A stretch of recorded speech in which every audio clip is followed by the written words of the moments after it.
que acontece? Pela primeira vez, a Lava Jato estabeleceu uma ligação entre o Zé Dirceu e o Eike Batista. Então hoje era 7 da manhã, chegou o informe oficial da Lava Jato, Berrache, que dá uns detalhes que a gente poderia imaginar, mas não que fossem vir à tona tão celeremente. Diz aqui a Lava Jato que em julho de 2012, o consórcio que integra uma offshore, formado pelas empresas Mendes Júnior e a OSX do Eike Batista, firmou com a Petrobras um contrato pequenininho no valor de 922 milhões de reais para a construção das plataformas P67 e P70, que são unidades flutuantes. Bom, diz aqui a Lava Jato que essas consorciadas não detinham tradição no mercado específico, ou seja, estavam prestando um serviço a exemplo daquilo que fez o filho do Lula com a consultoria esportiva, fez e acabou fazendo. É o que está dizendo a Lava Jato sobre a ligação do Zé Dirceu com o Eike Batista na operação deflagrada hoje de manhã. Olha o que diz aqui a Lava Jato hoje.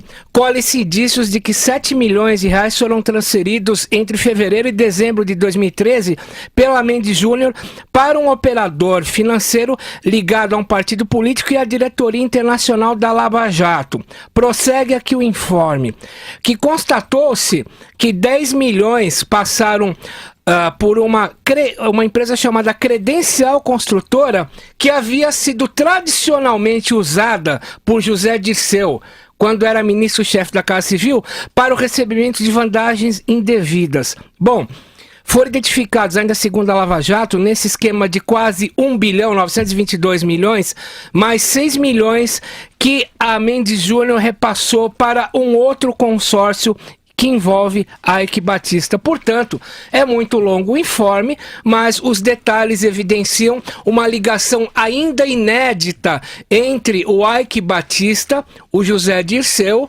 e a construção, sem notória especialização, de plataformas flutuantes no valor de quase 1 bilhão. E hoje, depois de tantos anos, a gente entende porque o Eike Batista passarinhava daqui para lá com o Lula no Rio, que lhe mostrava muito sorridentemente o que ele poderia fazer pelo Eike Batista. Eu lembro do Porto de Açu, né?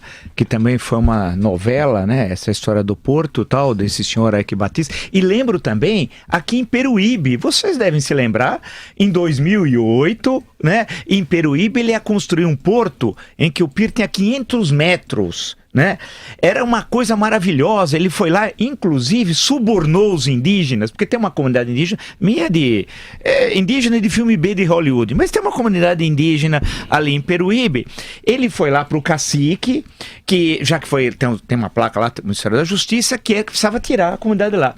Deu uma Mitsubishi usada para o cacique, que nesse momento esqueceu do resto, pegou a Mitsubishi e ia reproduzir a aldeia, a falsa aldeia, que ela é picaretagem pura, ia fazer a falsa aldeia do outro lado da Manuel da Nóbrega e tal, né? Mas aí veio a crise do último trimestre de 2008, a crise internacional, e tudo aquilo acabou. Então já tinha aquela coisa que envolvia em 2008 o Eike Batista, ou seja, a coisa, a picaretagem é grande. E o Zé Dirceu, o que chama atenção na tua informação, o Zé Dirceu, não há... por isso que ele falou que ele é cadeiro, a expressão que ele se auto-intitula de cadeiro, porque ele vive na cadeia, a história da vida dele, grande parte é na cadeia, mas é mesmo que é um homem, ele é um cara do crime, né? Em tudo, ele deu um presente para a mãe, uma casa com dinheiro roubado, você imagina, em Santa Rita do Passa Quatro, se não me engano, não é isso?